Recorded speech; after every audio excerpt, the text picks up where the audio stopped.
বিসমিল্লাহির রহমানির রহিম।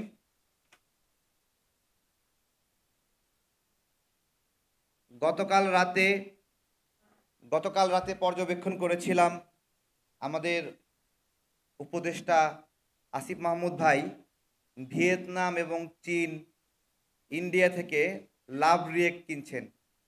ওনার ফেসবুকে যেন লাভ রিয়েক্ট বেশি দেখানো যায়, এজন্য উনি এটা টাকা দিয়ে কিনছেন। হ্যাঁ, চুয়াং ডুয়াং বিভিন্ন নামের মানুষ তাকে লাভ রিয়েক্ট দিচ্ছে। তো এই যে ভুয়া লাভ রিয়েক্ট কিনলেন, সম্মান বাড়লো না কমলো? তা চুয়াং ডুয়াং চিংচং এসব লাভ রিয়েক্ট না কিনে যদি রানা প্লাজার রহিমা, সালমা, আব্দুর রহিম তাদের লাভ রিয়েক্ট নিতেন, তাহলে বেশি সম্মানের হতো না? ভালো হতো না? সেই লাভ রিয়েক্ট নেওয়ার সুযোগ ছিল। উনি শ্রম মন্ত্রণালয়ের একজন উপদেষ্টা ছিলেন এবং আশ্বস্ত দিয়েছিলেন। আমরা এই তথ্যগুলো গুছিয়ে ওনার কাছে দিয়েছিলাম যে কিভাবে কত টাকা এখানে রয়েছে, কোন মন্ত্রী কোন সময় এই টাকার উৎসের কথা বলেছিল। মতিয়া চৌধুরী বলেছিল 129 কোটি টাকা বিদেশি বিভিন্ন সংগঠন থেকে সরকারের কাছে প্রধানমন্ত্রীর অ্যাকাউন্টে এসেছে। পরবর্তীতে কবির সাহেব বলল 21 কোটি টাকা ব্যয় হয়েছে। সেই হিসাব অনুযায়ী আমাদের দেওয়া বানানো কোনো তথ্য না, 108 কোটি টাকা প্রধানমন্ত্রীর তহবিলে আছে। এই তহবিলটা অন্য একটা কাজে ব্যয় হতে পারে, বন্যায় ব্যয় হতে পারে, রাস্তা নির্মাণে ব্যয় হতে পারে, কোনো একজন অভিনেতাকে চিকিৎসা কাজে দিতে পারে, কিন্তু এই টাকাটা শুধুই রানা প্লাজার ক্ষতিগ্রস্তদের টাকা। যেহেতু এই টাকাটা এই জায়গায় তাদের জন্য আসছিল, এই টাকা তাদের হক, এই হক মেরে দেওয়ার কোনো সুযোগ আছে কিনা বলেন? সুযোগ আছে? সুযোগ নাই। তো এমন একটা অবস্থা হয়েছে, ওনাদের টাকা সরকারের হাতে রয়েছে, ওনাদের টাকা, কিন্তু ওনারাই অসহায় একটা অবস্থায় আছে এবং ওনারা দাঁড়ে দাঁড়ে ঘুরছে। একটা কষ্টের কথা বলি, সামনে ঈদ উপলক্ষে আমজনতা দলের কিছু সহযোদ্ধার জন্য ঈদ উপহার আমি জমিয়ে রেখেছিলাম যে এটা তাদেরকে উপহার দেব। এই সময় আমাদের দিন ইসলাম ভাই বলল রানা প্লাজার ভাইদের জন্য এবার ঈদে কোনো উপহার দিবেন না। তো তখন আমি বললাম আমি তো এটা আমাদের সহযোদ্ধাদের উপহারের জন্য রাখছিলাম, তারপরেও আমি বললাম না, তাদের জন্য এটা দেই। তো সেই জায়গা থেকে আপনাদেরকে ডাকছি, উপহার দেওয়ার জন্য ডাকিনি। বেসিক্যালি আমার আসলে খুব জানার ইচ্ছা যে 108 কোটি টাকা এটা কেন এখনো দিচ্ছে না। আপনারা দেখেন, এই যে এস আলম গ্রুপ চুরি করলো, নাবিল গ্রুপ চুরি করলো, ইসলামী ব্যাংকের টাকা বিভিন্ন জন যে যার মতো করে রাজনীতিবিদরা লুটপাট করে নিচ্ছে, যেই যেখানে সুযোগ পাচ্ছে নিচ্ছে। এখন দেখেন ব্যাংকের টাকা এস আলম মেরে দিয়েছে, বাংলাদেশ ব্যাংক থেকে টাকা প্রিন্ট কইরা ওটার ব্যাকআপ দিচ্ছে। টাকা প্রিন্ট করে ব্যাকআপ দেওয়ার মানে কি জানেন? জনগণের প্রত্যেকের পকেট থেকে একটু করে টাকা নিয়ে ওই ঘাটতি পূরণ করা। টাকা প্রিন্ট দেওয়ার অর্থ কেন এটা?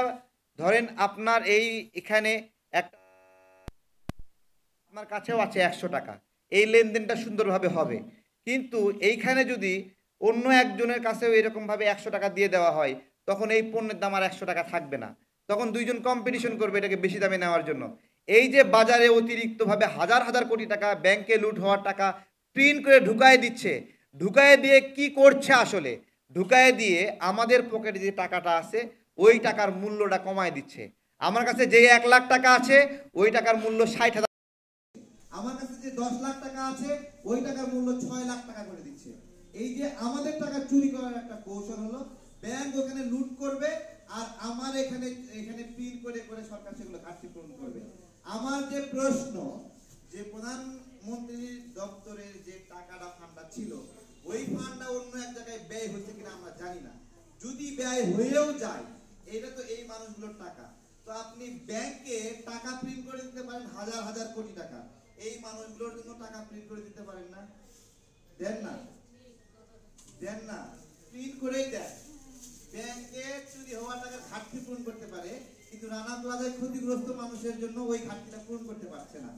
ঠিক আছে, আমি আজকে একটা বলি, এই যে এখানে আমার দৃষ্টি প্রতিবন্ধী ভাই আছে, এদিকে একটু দাঁড়াত, এদিকে আসেন একটু। মানে উনি চোখ হারাইছে না গণ অভ্যুত্থানে, ওনার মতো আরো কয়েকশো চোখ হারাইছে এই গণ অভ্যুত্থানে। আসলে বসে ওনাদের কপালে কি আছে এইটা রানা প্লাজার ভাইদের কপালে যা হয়েছে এটাই আছে। মনিরুল ইসলাম স্যার এদিকে একটু আসেন, আপনি বলেন, তাই না? ওনাদের কপালে কি, মানে জুলাইয়ের আহতদের কপালে কি আছে এটা আপনারা অনুমান করেন শুধু জুলাই দ্বারা। আপনাদের কপালে কি আছে জানেন? এই যে রানা প্লাজার ওনাদের কপালে যা হয়েছে, ওনাদের টাকাটা মাইরে খাইছে না, এটাও আপনাদের কপালে আছে। দেখেন ওনাদেরকে একটা স্বাস্থ্য কার্ড ধরাই দিছে, ওনারা চিকিৎসা পায় না। জুলাই আহতদেরও একটা স্বাস্থ্য কার্ড ধরাই দিছে, এরাও চিকিৎসা পায় না। মিলতেছে নি? মিলেনি? মিলে মিলে। তো আবার দেখেন দেখেন ওনাদের ক্ষেত্রে কি হয়েছে, ওনাদেরকে বলছিল ওনাদেরকে এত টাকা করে দিচ্ছে, বেসিক্যালি ওনাদেরকে কোনো টাকা দেয়নি। কি করছে জানেন? হাসপাতালে যে ওই যে হাত কাটে ফেলছে, তারপরে মেরুদণ্ড ভেঙে গেছে, মাথায় আঘাত পাইছে, চিকিৎসা হয়েছে না, চিকিৎসা হয়ে নিয়ে গেছে, ওই হাসপাতাল থেকে একটা বিল ধরাই দিছে যে এই বিলটা সরকার দিল, এইটাই নাকি তাদের নাকি অনুদান। দেখেন চিকিৎসার খরচ দিছে সরকার হাসপাতালে, সেইটাকে তাদের উপরে অনুদান হিসেবে আবার দেখাইছে।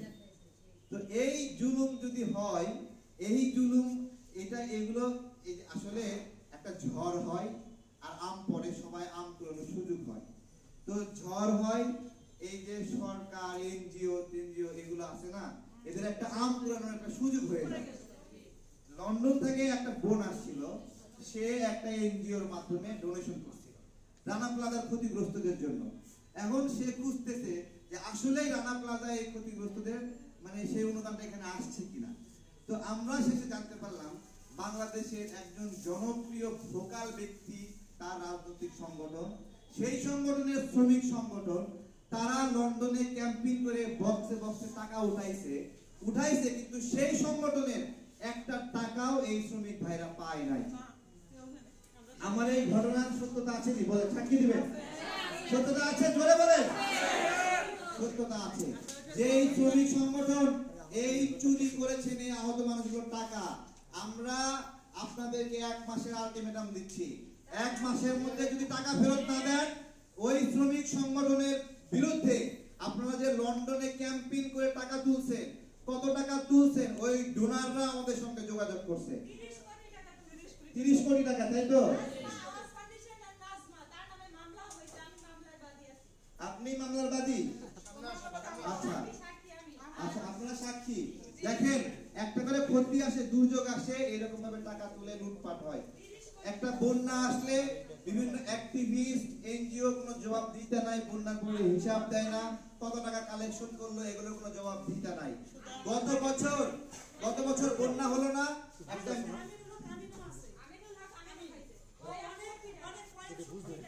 100 কোটি টাকা খাইছে। আচ্ছা, তো আমি গত বছরের কথা মনে আছে, গত বছর যখন বন্যা হলো, আমরা প্রত্যেক দিন 15,000 মানুষ করে খাওয়াইছিলাম। আমরা আসলে কি করি? আমরা আপনাদের জন্য যা করি অন্য মানুষের জন্য তাই করি। আপনাদের জন্য যদি চিটিংবাজি করি তাহলে অন্য মানুষের জন্য চিটিংবাজি করি। আপনাদের সাথে চিটিংবাজি করিনি বলেন? যতটুকু দেখা যাচ্ছে গত বছর বন্যায় প্রত্যেক দিন আমরা 15,000 মানুষকে খাবার রান্না করে খাওয়াইছিলাম।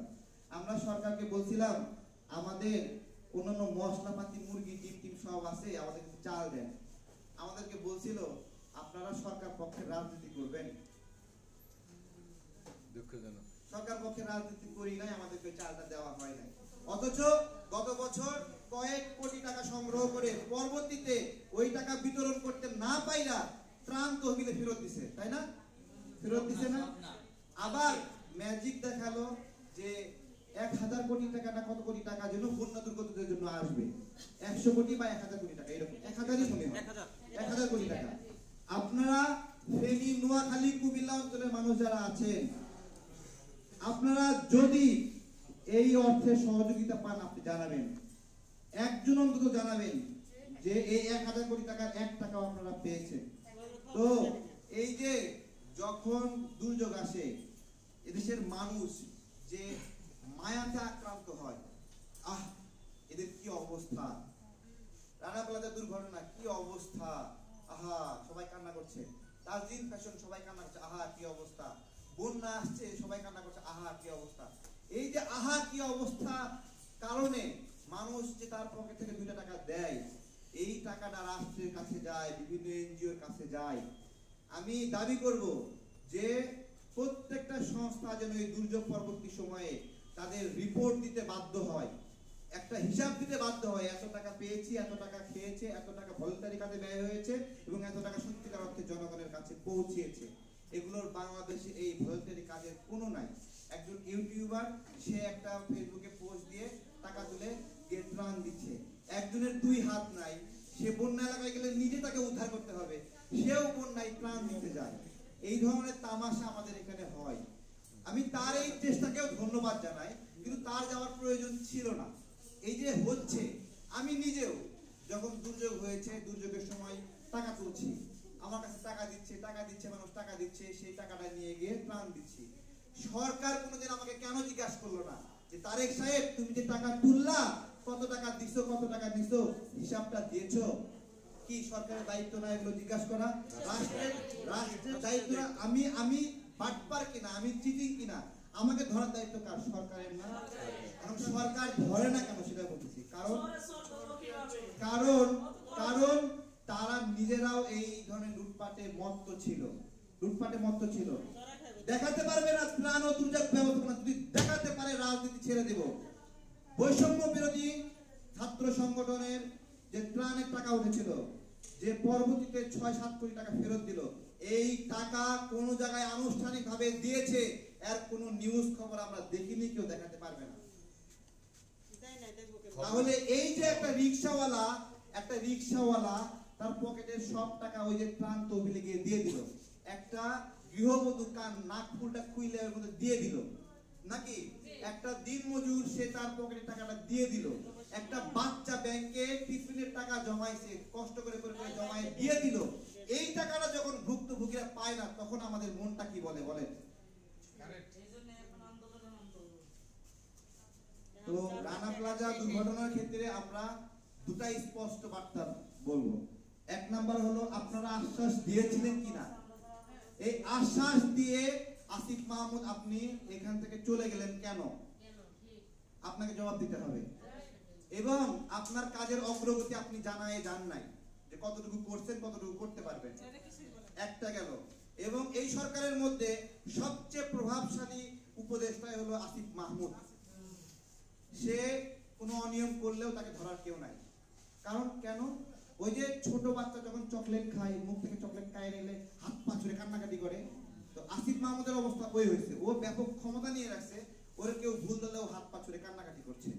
তো এইটা তো মাপযোগ্য না, দায়িত্বে অবহেলা তো গ্রহণযোগ্য না।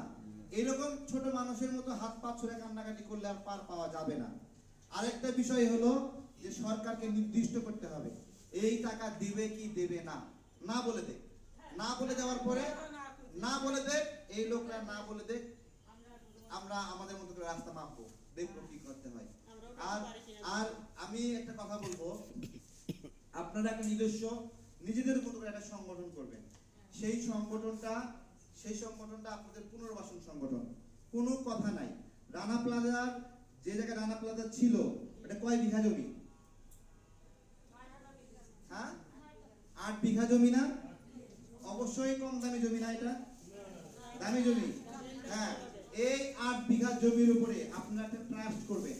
এই 8 বিঘা জমির উপরে একটা বড় বিল্ডিং বানাবেন, সুপার শপ বানাবেন, মার্কেট বানাবেন। ওই মার্কেট বানানোর জন্য টাকা পাবেন কই? ঠিক আছে, আপনারা ভিক্ষা করবেন, আমরা আপনাদের সাথে বক্স নিয়ে ভিক্ষা করব। প্রথম কাজ হলো ওই জায়গাটা 8 বিঘা জমি আমরা দখল করব। ওই জমির উপরে রানার কোনো হকই নাই, কোনো হক নাই। প্রথমত ওই জমি দখল করব, এরপরে ওইখানে 20 তলা বিল্ডিং এর ভিত্তি বসতে হবে এবং দেশের সবচেয়ে বড় মার্কেট হবে ওইটা। এবং এই দেশের যত বড় লোক ধনীরা আছে তাদের জন্য ওইখানে আমরা হোটেল বানাবো, আবাসিক করবো, ওখানে রেস্ট করবে, ওখানে গিয়ে টাকা ব্যয় করবে। এবং যারা যারা টাকাওয়ালা আছে সবাই গিয়ে আপনাদেরকে সহযোগিতা করার উদ্দেশ্যে ওইখানে গিয়ে আমরা মার্কেট করব। কারণ কিছু তো হচ্ছে না, আপনারা দখল করতে প্রস্তুত আছে কিনা এটা বলেন। দখল করবেন? দখল করতে হবে, এসব নরম হিসাবে আর হবে না। এবং আজকে আমি দেখেন শিশির মনির ভাইকে বলবো, শিশির মনির ভাই এই রানা প্লাজা দুর্ঘটনায় রানা জোর কইরা এই শ্রমিক ভাইদেরকে এখানে ঢুকাইছিল। ভিতরে ঢুকতে পারবে হলো 3000 মানুষ, ভালো করে শুনেন, কিন্তু জোর করে ঢুকাইছে হলো 9000 মানুষ। এরকম একটা অবস্থা, জোর করে ঢুকাইছে। এখন বিল্ডিং তো লোড নিতে পারতেছে না 9000 মানুষ, ওর ক্যাপাসিটি 3000 মানুষ, সে ভারসাম্য কাজ করতে পারে। 9000 মানুষ করছে, বিল্ডিংটা ক্র্যাশ করছে, ভেঙে পড়ছে।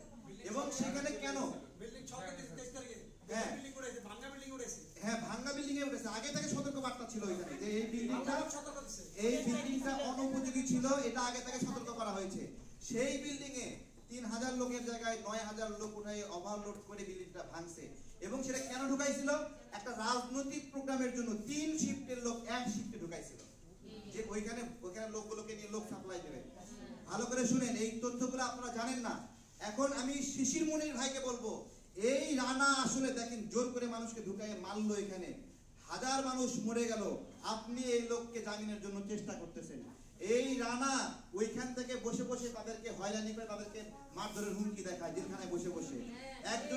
একজনের পা নড়ি সব ভেঙে দিছিল ওইখানে বসে, এগুলো সে করছে। তাকে জামিনের জন্য চেষ্টা করেছেন শিশির মনির ভাই। আপনাকে জিজ্ঞাসা করলাম, আপনি জামিনের চেষ্টা করছিলেন, আর আমরা আম জনতা দল কি করছিলাম? ওই জামিনের বিরুদ্ধে প্রোগ্রাম করছিলাম। বুঝতে পেরেছেন?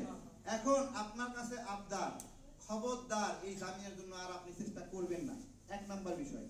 2 নম্বর বিষয়, জামিনের জন্য চেষ্টা করবেন না, আপনি নিজে এই মানুষগুলোর ক্ষতিপূরণ আদায়ের জন্য আদালতে একটা রিট করবেন। শিশির মনির ভাইকে বলতেছি, আপনি যেরকম অপরাধীর পক্ষ নিয়েছিলেন, আজকে আপনার প্রতি আমাদের দাবি, আপনারা অনেক শক্তিশালী একটা দল। 1971-এর ঘটনায় এটিএম আজহার ভাইকে আপনারা মুক্ত করছে না? এত বড় একটা ঘটনায় মুক্ত করছে, তার মানে শিশির মনিরদের অনেক ক্ষমতা। এই ক্ষমতাটা আমি চাই রানা প্লাজার শ্রমিকদের পক্ষে ব্যয় হোক এবং তারা ক্ষতিপূরণ পায়। ধন্যবাদ সবাই।